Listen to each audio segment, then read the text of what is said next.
నమస్తే. This is Deepika. Tollywood ఇండస్ట్రీలో ఓ రేంజ్‌లో స్టార్డమ్ తెచ్చుకున్న స్టార్ సీనియర్ ఎన్టీఆర్ ఒకరైతే, మరొకరు మెగాస్టార్ చిరంజీవి.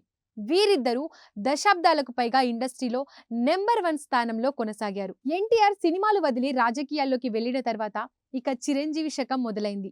అప్పటి వరకు కేవలం ఒకే మూసలో కొనసాగుతున్న తెలుగు సినిమా గతిని మార్చిన స్టార్ హీరో మెగాస్టార్ చిరంజీవి. అలాంటి ఎన్టీఆర్, చిరంజీవి కలిసి ఒక సినిమాలో నటించారంటే ఫ్యాన్స్ హంగామా మామూలుగా ఉండదు. అలాగే ఆ మూవీపై అంచనాలు కూడా అదే స్థాయిలో ఉంటాయి. ఆ సినిమా పేరే లేని మనిషి. ఇందులో ఎన్టీఆర్ చెల్లికి భర్తగా నెగెటివ్ రోల్లో చిరంజీవి నటించడం గమనార్హం. సినిమా చివరి దాకా చిరంజీవి నెగెటివ్ రోల్ పోషించారు. చివరలో బావ వెంట నిలిచి రౌడీ మూకల ఆటను కట్టిస్తారు. అయితే ఈ మూవీ అనుకున్నంత విజయం సాధించలేకపోయింది. స్టోరీ సరిగా ఎగ్జిక్యూట్ కాకపోవడంతో ప్రేక్షకులు మూవీని రిజెక్ట్ చేశారు.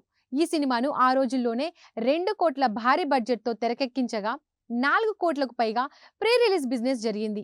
అయితే డిజాస్టర్ కావడంతో కేవలం 2 కోట్ల కలెక్షన్లు మాత్రమే రాబట్టి బయ్యర్లకు 2 కోట్ల రూపాయల భారీ నష్టాన్ని మిగిల్చింది. పైగా ఈ సినిమాను కె రాఘవేంద్రరావు దర్శకత్వంలో, కె దేవి వరప్రసాద్ నిర్మాతగా, కెవి మహదేవన్ సంగీత సారథ్యంలో రూపొందించడం విశేషం.